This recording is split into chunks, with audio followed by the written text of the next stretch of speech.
is Driving Toward the Finish Line Year-End Planning.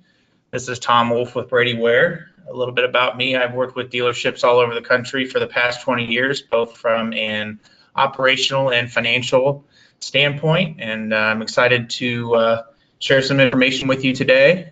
Everyone that has joined this webinar, you are in listen-only mode, which means that your microphone is muted. I encourage you to participate by using the questions pane, and we'll be answering any questions at the end of the webinar. So let's go ahead and get started.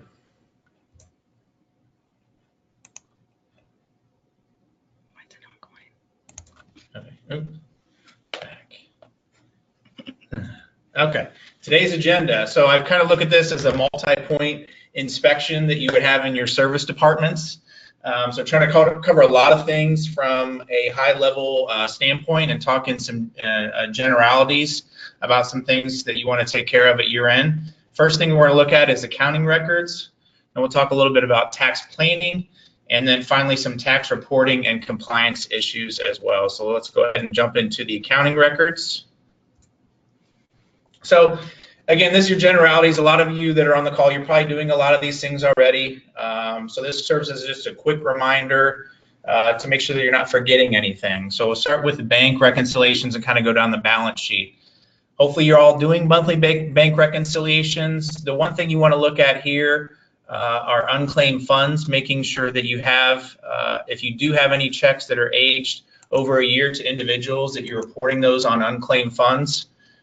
With the state of Ohio, you want to file those unclaimed reports even if you have nothing to report, so they see that you're being in compliance with the state laws there. If you're outside of Ohio, you're going to have laws that could be slightly different than Ohio, but you want to make sure you've got your unclaimed funds taken care of in your in regards to your canceled checks. I also want to look at your year-end receivables. Make sure you don't have any receivables that need written off, followed up on at the end of the year. There's no sense in paying tax on those if they truly are uncollectible, so those need to get written off. Finance chargebacks, you may be a little bit delayed in getting some of your statements, but it's a good idea to at least accrue or recognize those finance chargebacks at the end of the month for December, so you get that tax deduction on those.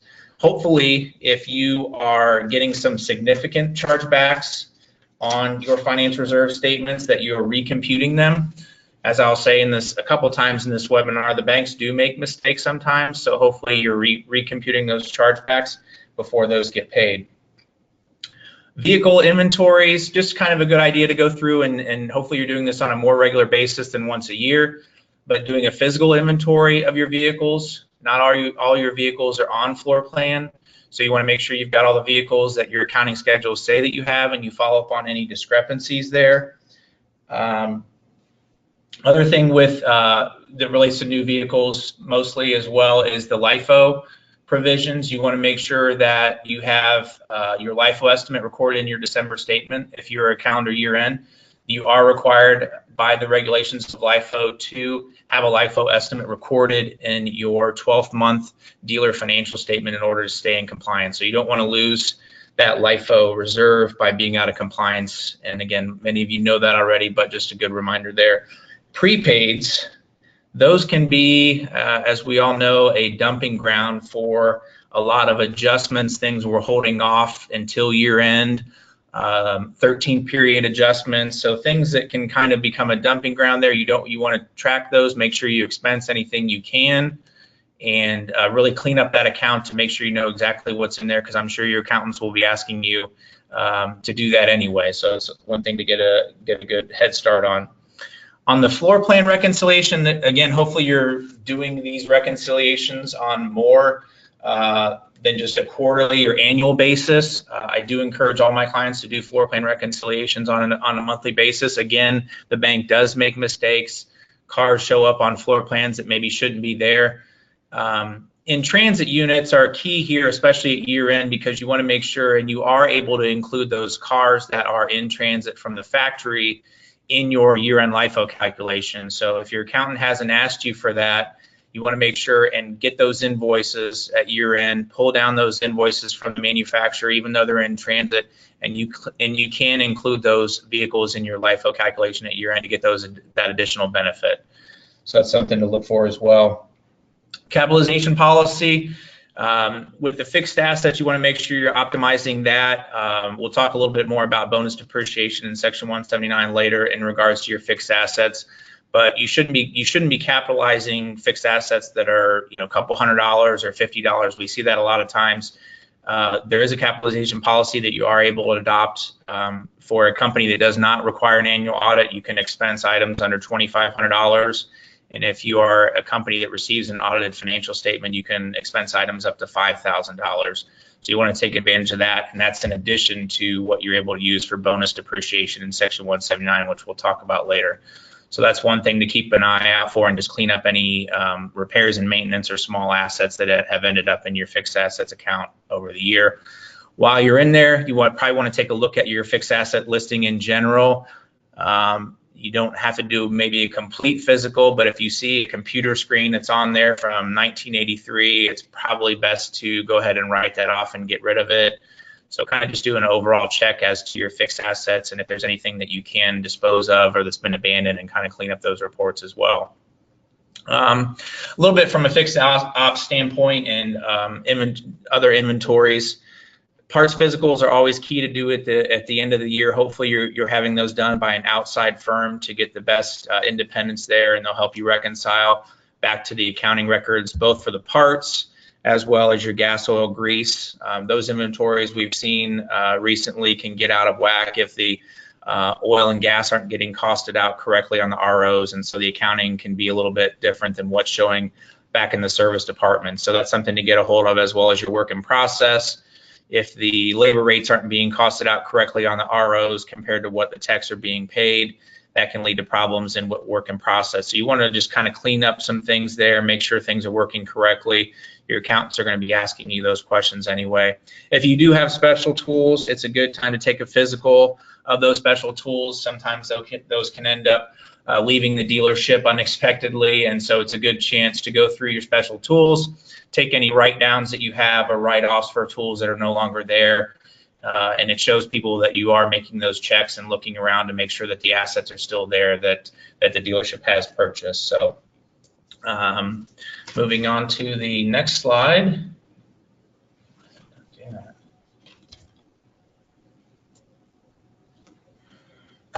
Sorry about that.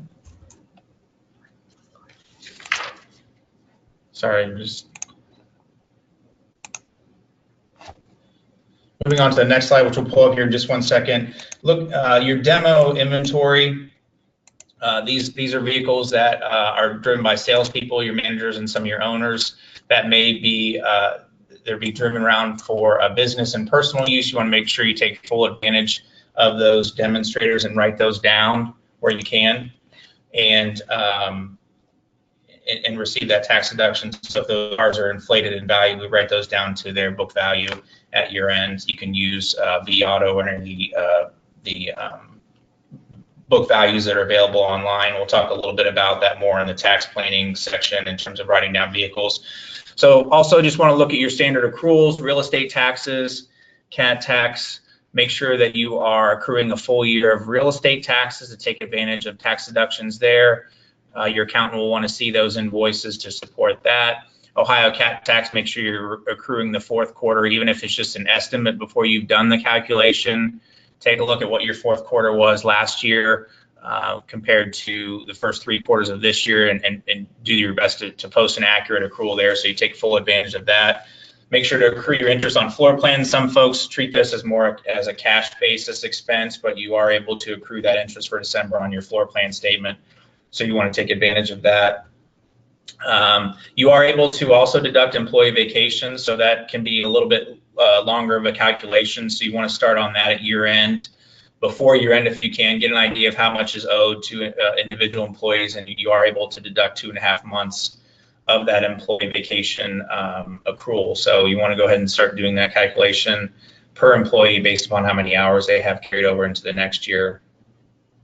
Make sure all the rents, interest, and wages are actually paid to any of the shareholders by December 31st.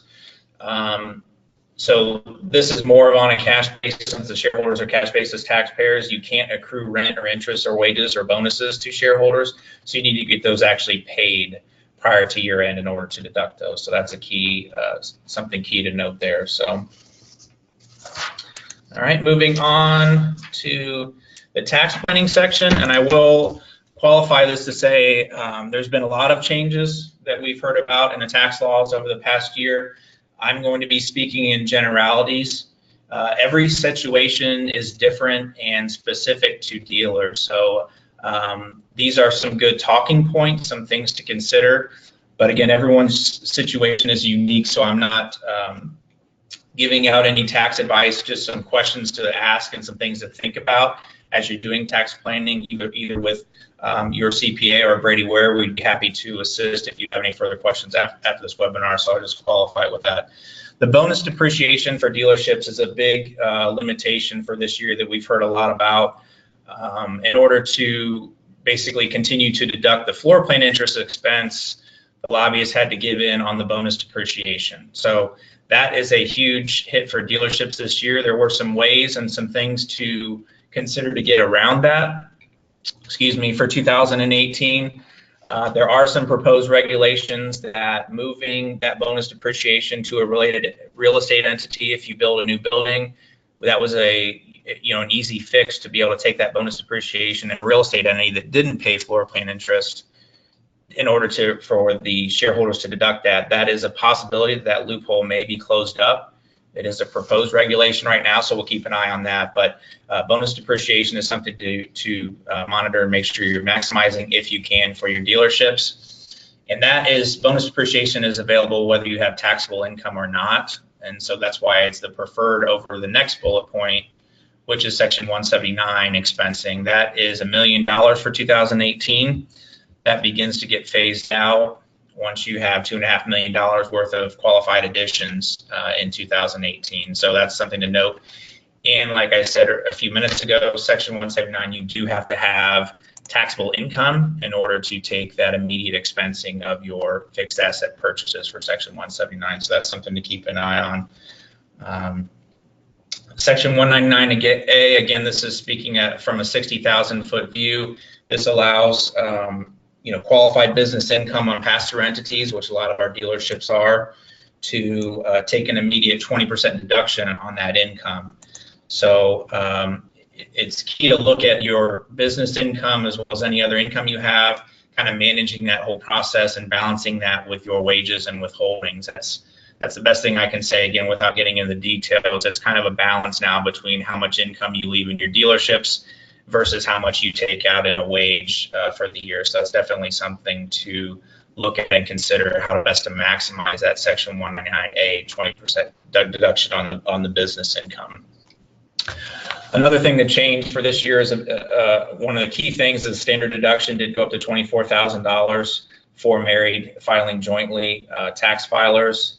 This is going to limit a lot of the Schedule A itemized deductions that folks had in prior years for state taxes paid, real estate taxes paid, charitable contributions, mortgage interest, things like that. So what I will say here that we saw a lot of this back in last year at this time, people paying 2 years worth of real estate taxes.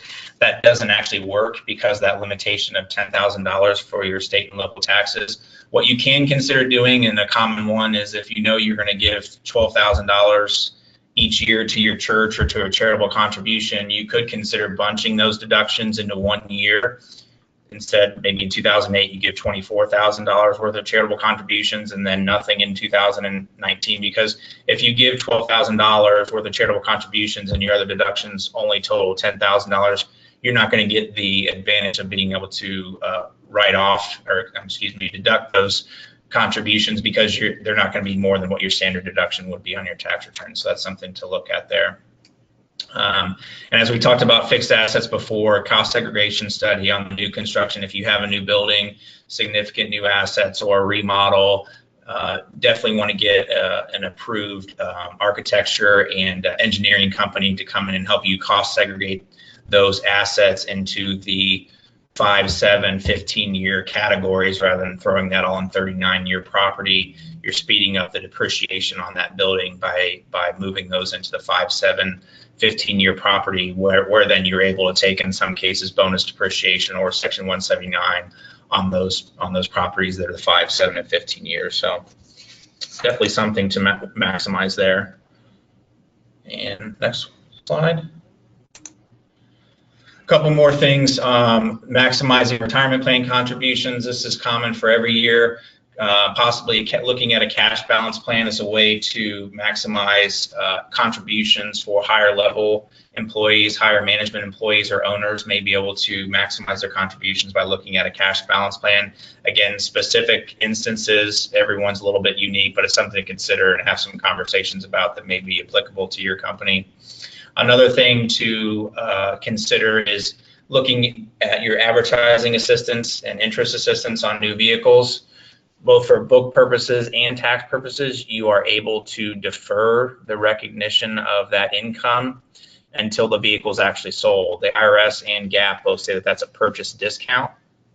And so any interest or advertising assistance you've received on vehicles that are in inventory at 12/31, you can take that out of income and put that back as in a reserve on the balance sheet and defer that for another year. So that's a nice tax saving advantage. Used vehicle write-downs. Another thing the IRS permits you to do is write down those vehicles to their lower of cost or market. A lot of the folks that are probably listening to this use V-Auto. You can use any approved black or blue book value. Download your inventory at year end once all the deals are recorded for December, calculate the used car write down, and record that as a reserve on your financial statement so you're not paying taxes on those inflated values of the used vehicles. Okay, moving on to tax compliance and reporting. Just a few reminders here. Demonstrator vehicles, which you talked about before. Want to make sure whether it's your salespeople, your owners, your higher level management, that you are calculating the fringe benefit value of those demonstrator vehicles by one of the 4 approved methods from the IRS, and including those on the W-2 as an employer provided vehicle. Also, your shareholder health insurance premiums. Our tax folks will be happy if you calculate those premiums paid and any HSA contributions made by the company on behalf of the employees and put those on your W-2, put them on their W-2s if they're greater than 2% shareholder. So that's another tax compliance thing will make your CPA very happy. Looking at W-9s ahead of the year end, you want to make sure that your W-9s are all in order for all your vendors, so that makes your 1099 reporting go as smoothly as possible. Again, you can do this now versus waiting until the end of the year to see that you've got all the documentation you need. You've got a couple weeks to get the information from the vendors if you don't have it. Form 8300, not quite as common in dealerships as it used to be, but for the $10,000 in cash, again, this can be more than one actual deposit if it relates to the same customer. So if they give you cash for $6,000 to order the car, and then they come back and when you close the deal, they give you $15,000 worth of cash, that the 2 of those combined is what you're going to report on the Form 8300. So, and again, even if that second deposit would have been $3,000, combination with the, or I'm sorry, if it would have been $5,000, which are both under $10,000, the combination together, you're going to report those on your 8300. Tracking of meals and entertainment changed a little bit this year with the new tax laws. Generally, meals and entertainment are no longer deductible. Even even companies who are buying season tickets to sporting events, those were partially deductible in the past for some business use. Those are no longer deductible either. So your accountant's going to be asking you to sort of break out the detail in those accounts between meals and entertainment and travel to make sure that you get to deduct what's rightfully deductible and then add back what's not deductible. So it's probably a good idea to start looking to see what's in your meals and entertainment and travel accounts and make sure you've got that detail so you can maximize your deductions at year end. In terms of your purchases throughout the year, whether you're buying things online, you want to make sure that you've been charged sales tax on those online purchases. And if you haven't, then you're required to self-report those and pay that sales tax on the sales and use tax report. So you want to go back through your purchases throughout the year and see if there's anything that you, again, for the most part, purchased online that you maybe weren't charged sales tax on. That wraps up our presentation. Any questions out there? We have a couple of questions that came through. The first one is, back in the beginning of your presentation, you mentioned a 13th period adjustment. What is that? 13th period adjustment, very common in the car business.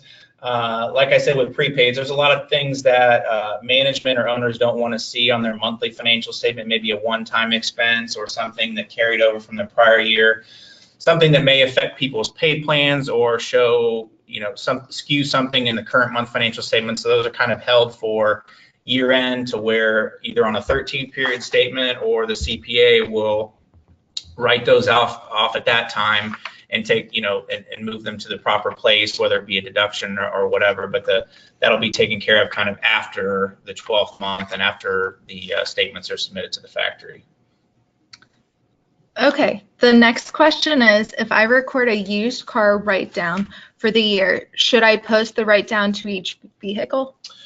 It's important to have the detail by vehicle, again, from vAuto or any, Kelley Blue Book, whatever the most beneficial resource may be for your inventory. It's important to have that detail should the IRS ever ask for it. I recommend not posting that reserve to each individual vehicle. It becomes kind of a laborious thing. Plus, if you do end up retailing out of that vehicle, maybe even for more than what you have it on the books for, now you're paying a higher commission or a higher gross profit for your salespeople, and maybe that was kind of taking a little bit more aggressive write down for IRS purposes, but in the real world, that car can still be retailed. So I recommend keeping it in a reserve, maybe at the bottom of the schedule, and look at it once a year in December, and not post it to each vehicle. Again, you end up paying a little bit more on the commission side, which isn't necessary. Okay, if dealership employees go to a 20 group meeting, are meals deductible? So as long as you are there for business purposes, then yeah, your meals and entertainment are going to be deductible at 50% like they used to be. So that part hasn't changed. All right, I think that is it for questions. Okay. All right. Well, thank you again, everyone, for attending our webinar. Please join us on January 17th, 2019 for our next webinar on managing interest rate exposure. Thanks, everyone. Thanks.